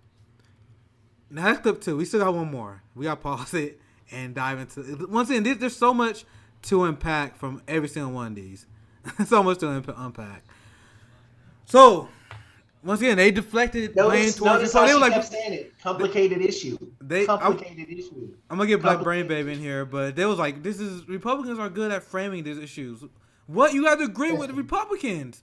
And then she was like, oh well, it's crazy that she wasn't more well prepared. Well prepared for what? Like, what, was she supposed to lie? This is their stance. Their stance is the same stance as Steve Miller, and that has nothing to do with the fact that she's a black woman that she's getting this pushback. What's your thoughts, Black Brain Baby? Because I still want to break down why it's BS, but I'm going to say that for last. Go ahead. Okay, so my thing is Republicans shouldn't even be mentioned, because Republicans didn't run to the White House on a softer immigration policy. Republicans didn't run on, we're going to get the babies out of the cages. You know what I'm saying? So, and Republicans don't have the... aren't in charge or don't have the, I can't think of the word I'm looking for, but in the House and in the Senate and the White House all belong to the Democrats. So why are we blaming Republicans? Why are Republicans even being mentioned? Why are we blaming them for what came out of this woman's mouth? Exactly. You know, and I think it's disrespectful. And I'll tell you why. You will sit here and say Black women are everything. They'll save democracy. We'll save the country, but we don't know what's coming out of our mouths. We can't be accountable for what we say twice. You see how they said, they were like, this is a no-win situation. What's she supposed to do? Stand against white supremacy. Like, and what you see, they are mentioning Republicans, and they want them to appease Republicans on this issue. Mm-hmm. No, you stand for human rights. They have a legal right to seek asylum. Once again, I'm going to get into that in the third clip. Because I'm going to explain to you guys why. I'm going to do the actual technical breakdown after the clip. Because when you actually understand the breadth of this issue, and I'm going to get Savion here and give a reaction. Do you have anything you want to add to the second clip? Because I want to do my last breakdown in the third clip to explain why everything they just mentioned is BS. But anything you want to add, Savion, before we go to the last clip? If anything, I will just say, notice how she just keeps saying complicated issue. Yeah. She said complex 3 times. And trying to drive that into the viewers. He's trying to drive that into all of the, I wouldn't even call them viewers. I call them zombies.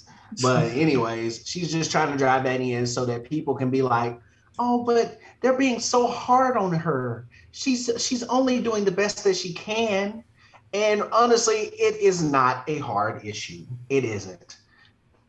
It wasn't a hard issue for Ronald Reagan.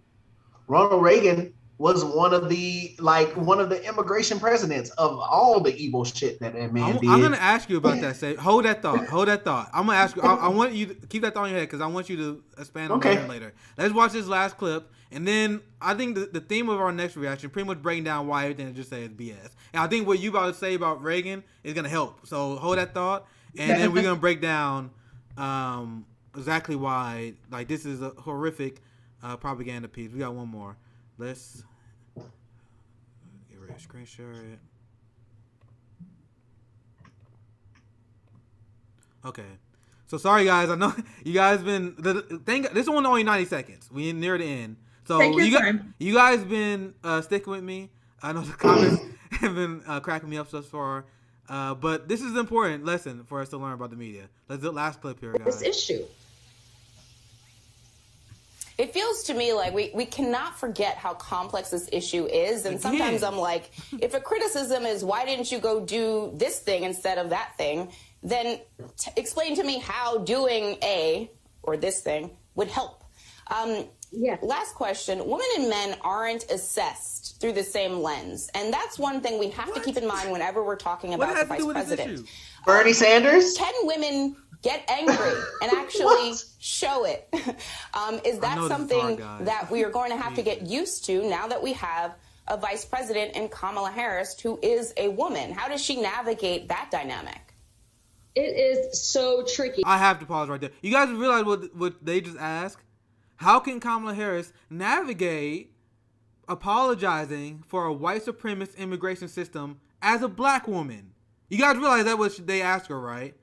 Yes. I'm gonna rewind it just a little bit so you guys can read it. I did. I caught it. But that's what she just asked her. And Kamala Harris, who is a woman, how does she navigate that dynamic? It is so tricky, and it's full of landmines. And as you and I know, Zerlina, and especially as you know, as a black woman of color, we're not allowed to get emotional or be angry. We will be dismissed and written off as hysterical so fast. I agree. I mean, faster than you can say border, which is what I talk about in my upcoming book. We will be labeled and dismissed as hysterical, even when we have. What makes it so evil is because you guys agree with that assessment that black women are always judged for being, but they are using that to apologize for this horrific issue. Like they're taking a really real issue to apologize for right wing extremism. Last 20 seconds, I get you guys' thoughts, and now I'm gonna do my final break. Valid to say, but I do think that Kamala Harris is in a tight spot, and people need to remember that just as Jared Kushner didn't deliver Mideast peace, our vice president is not going to be able to solve border crisis overnight. So there, they essentially nothing else she says is a value there, but there she essentially is just admit Kamala Harris is like, just like Stephen Miller and these far right wingers. What's your thoughts, Bernie, Black Bernie Babe, and then Savion, and then I'm gonna do a breakdown on why everything they just say is BS. But I'll start with you, Black Bernie Babe. Well, I do think Black women, we aren't allowed to get angry. We aren't allowed to get upset. You know, so we do have to handle ourselves carefully within the workplace. However, she wasn't upset. You know what I'm saying? She should have been upset. That would have actually been a moment to be upset. You know, she wasn't upset. So why are we even, bringing that up? Also, they say it's no quick fix. And I disagree. Let me tell you why I disagree. We destabilize these countries and we create these refugees, you know what I'm saying, that come to our border. So why don't we get the fuck out of people's business? Why don't we fix what we did in Guatemala? The U.S. has done plenty of horrible things to Guatemala, just like they did to Black people, giving them syphilis. We did the same thing to Guatemala. What about the CIA-led coups, that we did? Let's fix that. What about the CIA funding inhumanities in Guatemala? We can fix some things, but fixing those things will require giving Black and brown people money. And we don't want to do that. You know what I'm saying? So I do agree that as Black women, we have to tread lightly in the workplace. But as a Black woman, if you're going to be upset, that would have been the moment to be upset. That would have been the moment to be upset because we're literally keeping babies in cages. That didn't stop, and that was the rhetoric you guys ran on. So I think she's right. We have to tread lightly, but I don't think that was the moment she should have tread lightly. I think she should have been upset. Well said, Savion. What's your final thoughts on the overall clip? And I'll go last. I'm glad Monica brought up, look, like Bernie babe. I'm glad that she brought up the fact of children in cages. That's where I'll go with this, just because of the fact of Ronald Reagan. So in 1987, if I'm not mistaken, I'm pretty sure it was 1987. Was it 86, 87? No, it was in 87. Is when he signed the law.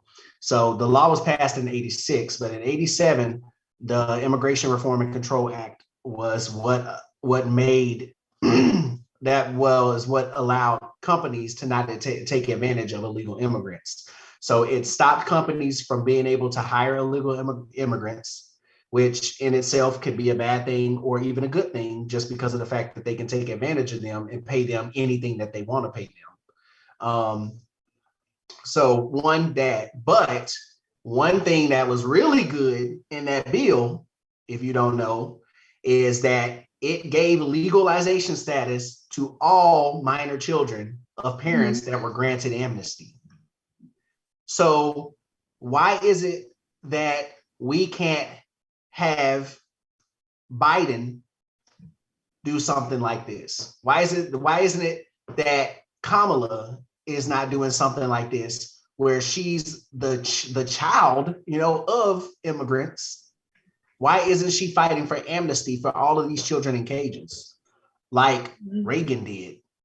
Why isn't it that she's doing something like this, where we have people who are taking advantage of the system, who are taking advantage of people like them, and being hard and using, I guess you could say, using the border as, as their main way of saying that things are bad? Because yeah, you can go down to Texas and look at the border. Yes, there are illegal immigration issues, if that's the way you see it.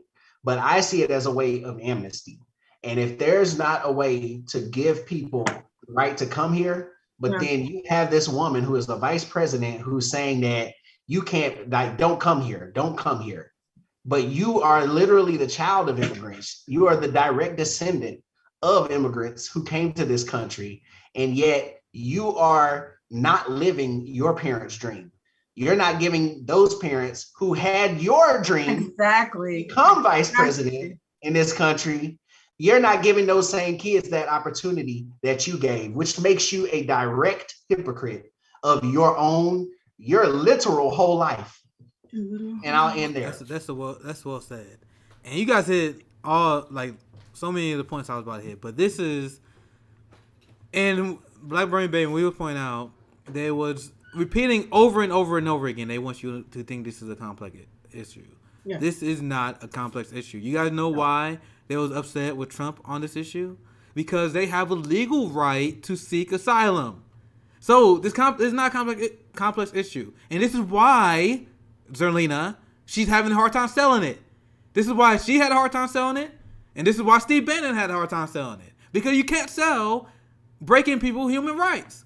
This is the basic right to seek asylum. Now, why is Joe Biden, why does Kamala Harris sound just like Trump on this issue? I'll tell you guys why. This is tied to U.S. imperialism. All these issues connect. So you guys understand that we support the neoliberal dictator in Guatemala. You guys realize that we support the fascist regime in Haiti. So this is geopolitical. Look beyond the issue.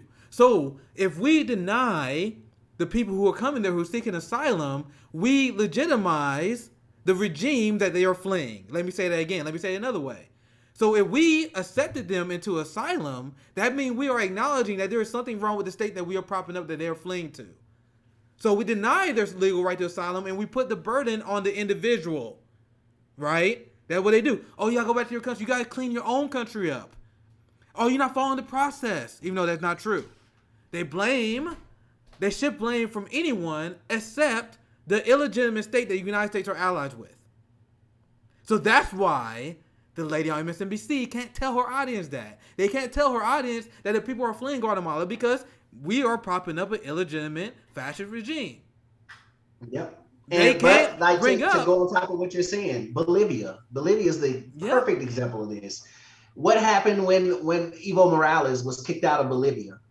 In the U.S., silence. There was nothing. There was nothing about it because they didn't want to talk about how they helped start a coup in Bolivia. Did they mention the coup that the CIA been responsible? They couped their leaders multiple times. There was a report that came out in 1996 from the Presidential Oversight Committee where they literally admit that the CIA funded counterinsurgents in Guatemala. Did they mention that in that segment? In that segment that we just watched on MSNBC, did they tell you that?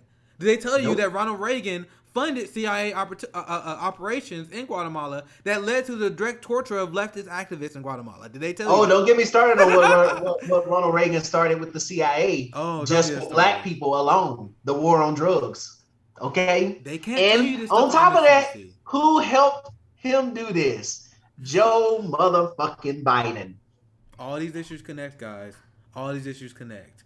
That's why they can't say what the real. They gotta say, "Oh, it's complicated." No, we are complicit with destabilizing these countries. So we deny them asylum because we can't. Because if we was to accept them to asylum, we had to take responsibility. That delegitimizes the regimes we are propping up. Meanwhile, we're attacking Putin, right? And Maduro. These are our enemies, right? But Ivan Duque in Colombia, you guys realize that he's backed by Joe Biden, and they are executing people in the streets because they're protesting neoliberalism. They trying to increase, they trying to implement a regressive tax on the working class. And then the Colombian people had enough.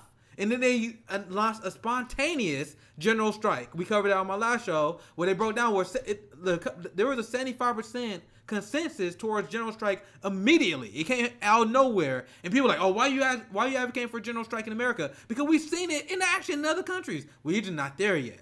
No. And these countries are being backed by the United States. So how dare we criticize someone else? We are sponsoring the Colombian government, the fascist regime, killing innocent protesters. What does that sound like? We are funding the genocide and the apartheid state of Israel. We're blocking ICC probes into the Israel army that would expose the crime against humanity the same way they expose the crime against humanity the American police are complicit with when it comes to killing black men. All these things are connected. Meanwhile, they want to tell you that Joe Biden is allergic to evil. How that makes sense? Yep. How that makes sense? So we went pretty long. We about 90 minutes in. I appreciate you guys sticking in with me here. I'm mad because once we can go all day because we got so many. I got one last story. I'm gonna cover the story quick and then we wrap up. Is that okay with you guys? One last story. And this is not gonna be a long one because I did want to cover this. This is gonna be real quick. Let me find it. I think maybe I should write it. Wait, are y'all still there? Yeah, we still. Yeah, we're here. Hi. There's a storm here, so. Yeah, it's all good. It's all good. We can't see your face now. It's a storm, so the internet keeps the power. Good, because I'm about to put my hair up. I put my bonnet on. I gotta find it manually. So I'll cover this very quick. I'm not gonna take too much of your guys' time. I'm already a little bit over. But one thing I already covered, and this is why I want to touch on this last story before the end here.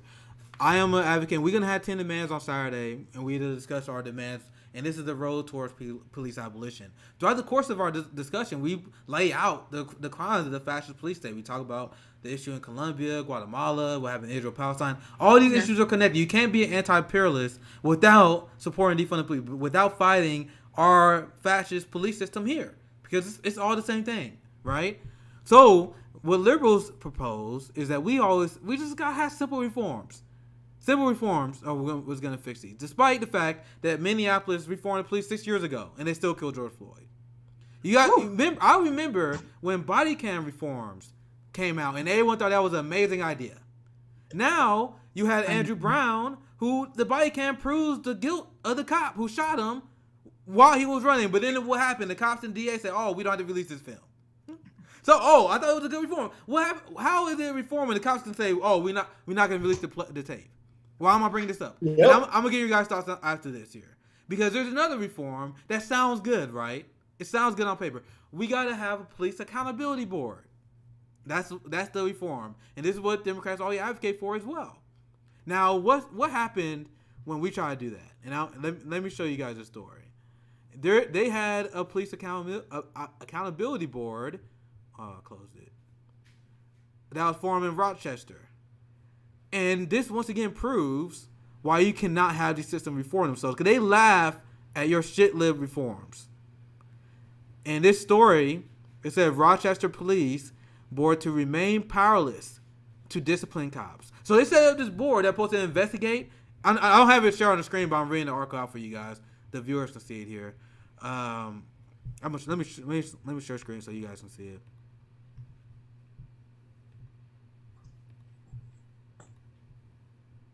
You see here.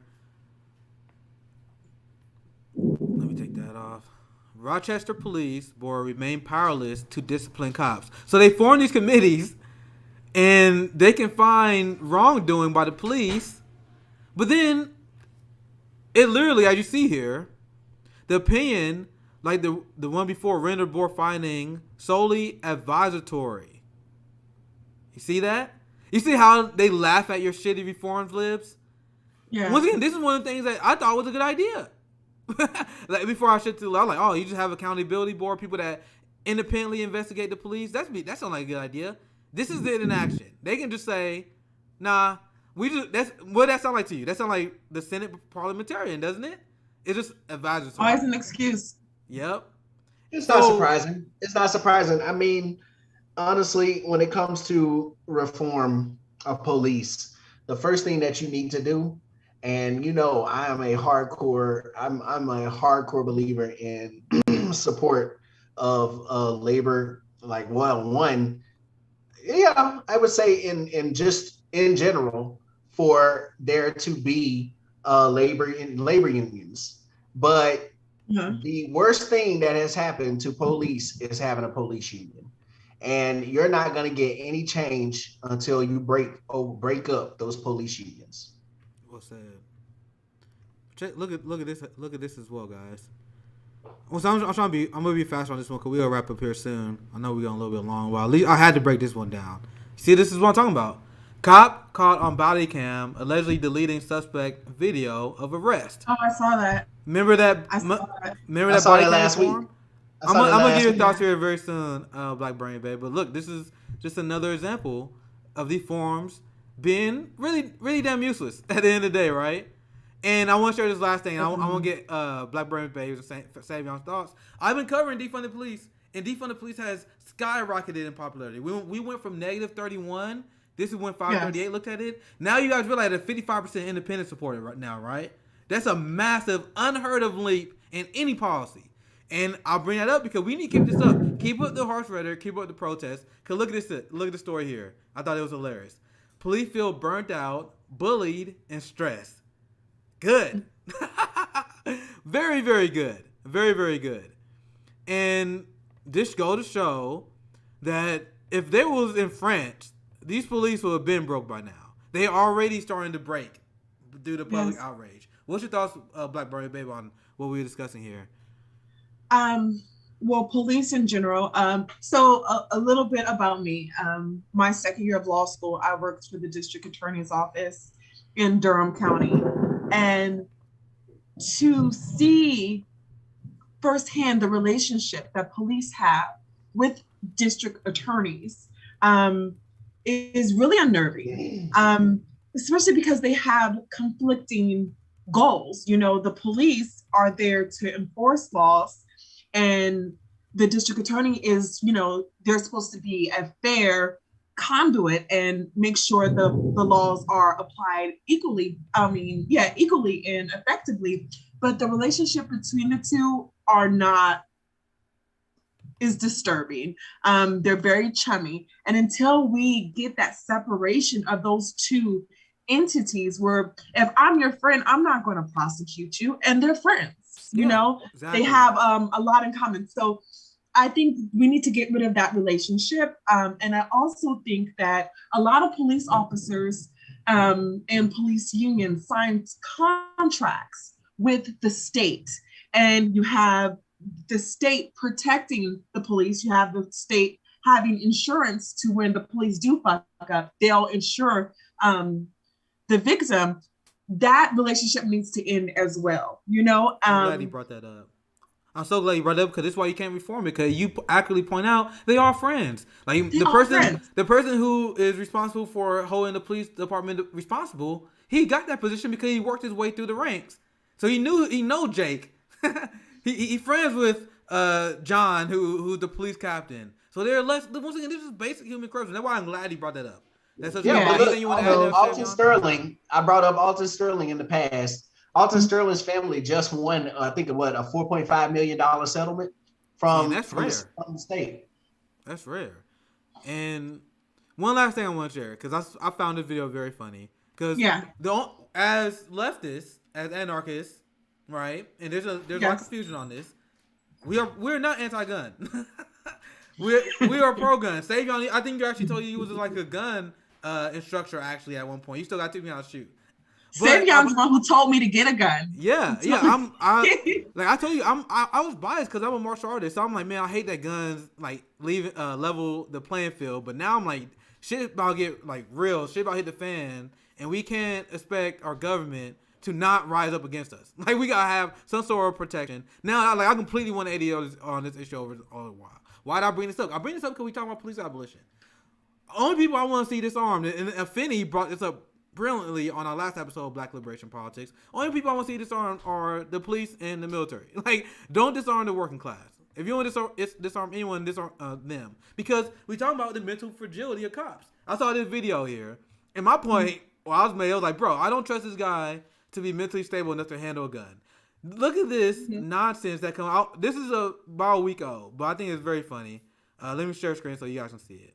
Yeah, you have this wave. This is a social media wave that's been going on where the police is trying to get people to sympathize with them, right? But only thing he accomplished here was showing how unhinged he is. So I'm gonna watch the video, get you guys' reaction, and we wrap up after that. So tell me, how's it feel? Tell me how's it feel? Sitting up there, feeling so high, but too far away to hold me. You guys see that?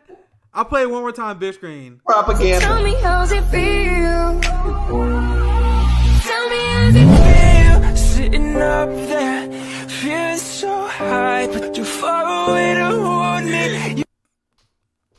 Bruh. I'm going back to work. Propaganda, man. All right, like I said, that's the last one we're going to watch. But you guys see, like, my first reaction when I saw that, and a lot of people was pointing this out as well. Like, you see how the wife catches the punch? Like, she seems like she's pretty well trained because 40% of police admitted Talk about it. that they commit domestic violence as a way of punishing the family for not acting right? So I don't know why he put that out there. Like the visual of him like throwing the punch and the wife catching it, they're already showing that you are not mentally stable. That shows the problem with cops. How you like lashing out at violence because you're sad. That's your reaction? You're sad. Because if I would have reacted like that, my black ass would have been in jail. But anyway, the substance part of it, look at the mental fragility. You see how you react? The anger reaction. I don't want that guy to have a gun. And I tweeted it was a joke, but it's a deeply serious joke. Because that guy is allowed to have a gun. He's obviously mentally fragile. He obviously quick to temper. These people should not have a gun. This is why these people are shooting people who run. This is why they get upset at people and then they act in a violent way. They're shooting teenage girls because they can't break them up. What? If this shows the mindset of the police, and we just explained earlier, they can't reform themselves. They are mentally fragile. And once again, there was an FBI study that showed that a lot of them been infiltrated by white supremacists. That's why they are more likely to shoot black people. I show videos of white people running from the cops, attacking them, doing everything they can to resist the arrest, but they don't get shot. But a black person make one wrong move when given instruction under panic, they get shot. What's your last thoughts, guys? I appreciate you guys sticking in with me. But it was a fun live. Cause I didn't even get into all the stories I want to get into. Once we get going, we can go all day. We definitely got to bring you guys back on because I don't know if you guys see the comments, but the comments been they really enjoy you guys' presence on here. So I start with Savion. Anything that you want to plug, your Twitter, anything you want to promote, where can they find you? All right, at Savion, you can find me there. On Facebook, you can just find me. My name Savion. I think another thing that I'll bring up too, talking about Black women, because I've been going through this myself with my partner, is that Black women are more likely than any other people, any Latino, white, anything, to die during childbirth. I personally know people who have died during childbirth.